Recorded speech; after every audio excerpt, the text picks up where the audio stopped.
ओम नमः शिवाय। अब हम शुरू करेंगे अध्याय 6 और 7। शिव पुराण के श्रवण की विधि तथा श्रोताओं के पालन करने योग्य नियमों का वर्णन। शौनक जी कहते हैं, महाप्राज्ञ व्यास शिष्य सूत जी, आपको नमस्कार है। आप धन्य हैं, शिव भक्तों में श्रेष्ठ हैं। आपके महान गुण का वर्णन करने योग्य हैं। अब आप कल्याणमय शिव पुराण के श्रवण की विधि बतलाइए, जिससे सभी श्रोताओं को संपूर्ण उत्तम फल की प्राप्ति हो सके। सूत जी ने कहा, मुने शौनक, अब मैं तुम्हें संपूर्ण फल की प्राप्ति के लिए शिव पुराण के श्रवण की विधि बता रहा हूँ। पहले किसी ज्योतिषी को बुलाकर दान मान से संतुष्ट करके अपने सहयोगी लोगों के साथ बैठकर बिना किसी विघ्न बाधा के कथा की समाप्ति होने के उद्देश्य से शुद्ध मुहूर्त का अनुसंधान कराएं और प्रयत्न पूर्वक देश देश में स्थान स्थान पर यह संदेश भेजें कि हमारे यहाँ शिव पुराण की कथा होने वाली है। अपने कल्याण की इच्छा रखने वाले लोगों को उसे सुनने के लिए अवश्य पधारना चाहिए। कुछ लोग भगवान श्री हरि की कथा से बहुत दूर पड़ गए हैं। कितने ही स्त्री शूद्र आदि भगवान शंकर की कथा कीर्तन से वंचित रहते हैं। उन सबको भी सूचना हो जाए, ऐसा प्रबंध करना चाहिए। देश देश में जो भगवान शिव के भक्त हों तथा शिव धाम के कीर्तन और श्रवण के लिए उत्सुक हों, उन सबको आदर पूर्वक बुलवाना चाहिए और आए हुए लोगों का सब प्रकार से आदर सत्कार करना चाहिए। शिव मंदिर में, तीर्थ में, वन प्रांतों में अथवा घर में शिव पुराण की कथा सुनने के लिए उत्तम स्थान का निर्माण करना चाहिए। केले के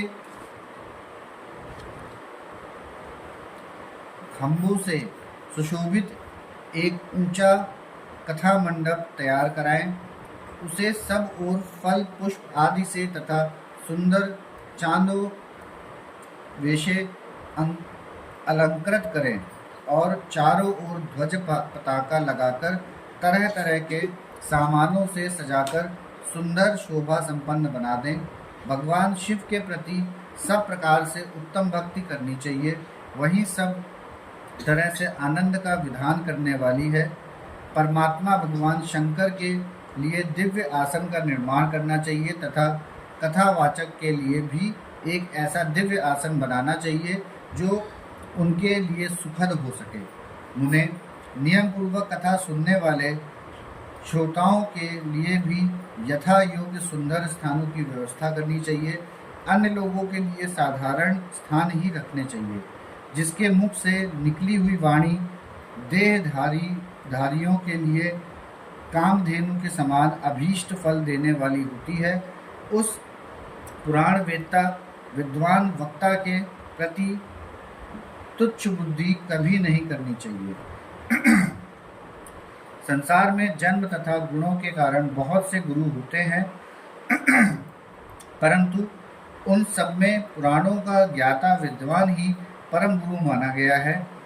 पुराण वेत्ता पवित्र, दक्ष, शांत, ईर्ष्या पर विजय पाने वाला, साधु और दयालु होना चाहिए। ऐसा प्रवचन कुशल विद्वान इस पुण्यमयी कथा को कहे। सूर्योदय से आरंभ करके 3:30 पहर तक उत्तम बुद्धि वाले विद्वान पुरुष को शिव पुराण की कथा सम्यक रीति से वाचनी चाहिए। मध्याह्न काल में 2 घड़ी तक कथा बंद रखनी चाहिए, जिससे कथा कीर्तन से अवकाश पाकर लोग मल मूत्र का त्याग कर सके। कथा प्रारंभ के दिन से 1 दिन पहले व्रत ग्रहण करने के लिए वक्ताओं को शौर करा लेना चाहिए। जिन दिनों तथा कथा हो रही हो, उन दिनों प्रयत्न पूर्वक प्रातः काल का सारा नित्य कर्म संक्षेप से ही कर लेना चाहिए। वक्ता के पास उसकी सहायता के लिए एक दूसरा वैसा ही विद्वान स्थापित करना चाहिए। वह भी सब प्रकार के संशयों को निवृत्त करने में समर्थ और लोगों को समझाने में कुशल हो। कथा में आने वाले विघ्नों की निवृत्ति के लिए गणेश जी का पूजन करें। कथा के स्वामी भगवान शिव की तथा विशेषता शिव पुराण की पुस्तक की भक्ति भाव से पूजा करें। तत्पश्चात उत्तम बुद्धि वाला श्रोता तन मन से शुद्ध एवं प्रसन्नचित हो आदर पूर्वक शिव पुराण की कथा सुने। जो वक्ता और श्रोता अनेक प्रकार के कर्मों में भटक रहे हों, काम आदि छह विकारों से युक्त हो, स्त्री में आसक्ति रखते हों और पाखंड पूर्ण बातें कहते हों, वे पुण्य के भागी नहीं होते। जो लौकिक चिंता तथा धन, ग्रह एवं पुत्र आदि की चिंताओं को छोड़कर कथा में मन लगाए रहते हैं, उन शुद्ध बुद्धि पुरुषों को उत्तम फल की प्राप्ति होती है। जो श्रोता श्रद्धा और भक्ति से युक्त होते हैं, दूसरे कर्मों में मन नहीं लगाते और मौन, पवित्र एवं उद्वेग शून्य होते हैं, वे ही पुण्य के भागी होते हैं। सूत जी बोले, सौनक, अब शिव पुराण सुनने का व्रत लेने वाले पुरुषों के लिए जो नियम है, उन्हें भक्ति पूर्वक सुनो। नियम पूर्वक इस श्रेष्ठ कथा को सुनने से बिना किसी विघ्न बाधा के उत्तम फल की प्राप्ति होती है। जो लोग दीक्षा से रहित हैं, उनका कथा श्रवण में अधिकार नहीं है, अतः उन्हें कथा सुनने की इच्छा वाले सब लोगों को पहले वक्ता से दीक्षा ग्रहण करनी चाहिए। जो लोग नियम से कथा सुने, उनको ब्रह्मचर्य से रहना, भूमि पर सोना, पत्तल में खाना और प्रतिदिन कथा समाप्त होने पर ही अन्न ग्रहण करना चाहिए। जिसमें शक्ति हो वह पुराण की समाप्ति तक उपवास करके शुद्धता पूर्वक भक्ति भाव से उत्तम शिव पुराण को सुने। इस कथा का व्रत लेने वाले पुरुषों को प्रतिदिन एक ही बार हविष्यान्न भोजन करना चाहिए। जिस प्रकार से कथा श्रवण का नियम सुखपूर्वक सद कर सके, वैसे ही करना चाहिए। गरिष्ठ अन्न, दाल, जला अन्न, सेम, मसूर, भाव दूषित तथा बासी अन्नों को खाकर कथावृत्ति पुरुष कभी कथा को ना सुने। जिसने कथा का व्रत ले रखा हो, वह पुरुष प्याज, लहसुन, हींग, गाजर, मादक वस्तु तथा आमिष कहीं जाने वाली वस्तुओं को त्याग दे। कथा का व्रत लेने वाले पुरुष काम, क्रोध आदि 6 विकारों को, ब्राह्मणों की निंदा को तथा पवित्रता और साधु संतों की निंदा को भी त्याग दे। कथावृत्ति पुरुष प्रतिदिन सत्य, शौच, दया, मौन, सरलता, विनय तथा हार्दिक उदारता, इन सद्गुणों को सदा अपनाए रहे। श्रोता निष्काम हो या सकाम, वह नियम पूर्वक कथा सुने। सकाम पुरुष अपनी अभीष्ट कामना को प्राप्त करता है और निष्काम पुरुष मोक्ष पा लेता है। दरिद्र, क्षय का रोगी, पापी, भाग्यहीन तथा संतान रहित पुरुष भी इस उत्तम कथा को सुने। काक, बंध्या आदि जो 7 प्रकार की दुष्टा स्त्रियां हैं, वे तथा जिसका गर्भ गिर जाता हो, वह इन सभी को शिव पुराण की उत्तम कथा सुननी चाहिए। उन्हें स्त्री हो या पुरुष, सबको यत्न पूर्वक विधि विधान से शिव पुराण की यह उत्तम कथा सुननी चाहिए। महर्षि, इस तरह शिव पुराण की कथा के पाठ एवं श्रवण संबंधी यज्ञोत्सव की समाप्ति होने पर श्रोताओं को भक्ति एवं प्रयत्न पूर्वक भगवान शिव की पूजा की भांति पुराण पुस्तक की भी पूजा करनी चाहिए। तदंतर विधि पूर्वक वक्ता का भी पूजन करना आवश्यक है। पुस्तक को आच्छादित करने के लिए नवीन एवं सुंदर बस्ता बनावें और उसे बांधने के लिए दृढ़ एवं दिव्य डोरी लगाएं। फिर उसका विधिवत पूजन करें। मुनि श्रेष्ठ, इस प्रकार महान उत्सव के साथ पुस्तक और वक्ता की विधिवत पूजा करके वक्ता की सहायता के लिए स्थापित हुए पंडित का भी उसी के अनुसार धन आदि के द्वारा उससे कुछ ही कम सत्कार करें। वहां आए हुए ब्राह्मणों को अन्न, धन आदि का दान करें।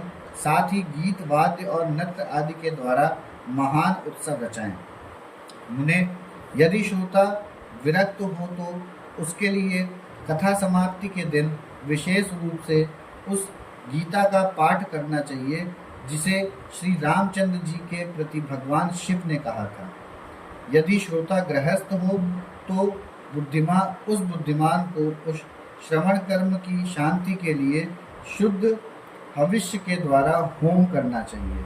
उन्हें रुद्र संहिता के प्रत्येक श्लोक द्वारा होम करना उचित है अथवा गायत्री मंत्र से होम करना चाहिए, क्योंकि वास्तव में यह पुराण गायत्रीमय ही है, अथवा शिव पंचाक्षर मूल मंत्र से हवन करना उचित है। होम करने की शक्ति ना हो तो विद्वान पुरुष यथाशक्ति हवनीय हवनस्य का ब्राह्मण को दान करें। न्यूनातिरिक्ततारूप दोष की शांति के लिए भक्तिपूर्वक शिव सहस्त्र नाम का पाठ अथवा श्रवण करें। इससे सब कुछ सफल होता है, इसमें संशय नहीं है, क्योंकि तीनों लोक में उससे बढ़कर कोई वस्तु नहीं है। कथा श्रवण संबंधी व्रत की पूर्णता की सिद्धि के लिए 11 ब्राह्मणों को मधु मिश्रित खीर भोजन कराएं और उन्हें दक्षिणा दें। उन्हें यदि शक्ति हो तो 3 तोले सोने का एक सुंदर सिंहासन बनाएं और उस पर उत्तम अक्षरों में लिखी अथवा लिखाई हुई शिव पुराण की पोथी विधिपूर्वक स्थापित करें। तत्पश्चात पुरुष उसकी आवाहन आदि विविध उपचारों से पूजा करके दक्षिणा चढ़ाएं। फिर जितेंद्रिय आचार्य का वस्त्र आभूषण एवं गंध आदि से पूजन करके दक्षिणा सहित वह पुस्तक उन्हें समर्पित कर दें। उत्तम बुद्धि वाला श्रोता इस प्रकार भगवान शिव के संतोष के लिए पुस्तक का दान करे। शौनक, इस पुराण के उस दान के प्रभाव से भगवान शिव का अनुग्रह पाकर उस पुरुष भवबंधन से मुक्त हो जाता है। इस तरह विधि विधान का पालन करने पर श्री संपन्न शिव पुराण संपूर्ण फल को देने वाला तथा भोग और मोक्ष का दाता होता है। मुने, शिव पुराण का वह सारा महात्म्य जो संपूर्ण अभीष्ट देने वाला है, मैंने तुम्हें कह सुनाया। अब और क्या सुनना चाहते हो? श्रीमान, शिव पुराण समस्त पुराणों के भाल का तिलक माना गया है। यह भगवान शिव को अत्यंत प्रिय, रमणीय तथा भवरोग का निवारण करने वाला है। जो सदा भगवान शिव का ध्यान करते हैं, जिनकी वाणी शिव के गुणों की स्तुति करती है और जिनके दोनों कान उनकी कथा सुनते हैं, इस जीव जगत में उन्हीं का जन्म लेना सफल है। वे निश्चय ही संसार सागर से पार हो जाते हैं। भिन्न भिन्न प्रकार के समस्त गुण जिनके सच्चिदानंदमय स्वरूप का कभी स्पर्श नहीं करते, जो अपनी महिमा से जगत के बाहर और भीतर भासमान हैं तथा जो मन के बाहर और भीतर वाणी एवं मनोवृत्ति रूप में प्रकाशित होते हैं, उन अनंत आनंद रूप परम शिव की मैं शरण लेता हूँ। यहाँ पे हमारा अध्याय 6 और 7 समाप्ति होता है। ओम नमः शिवाय।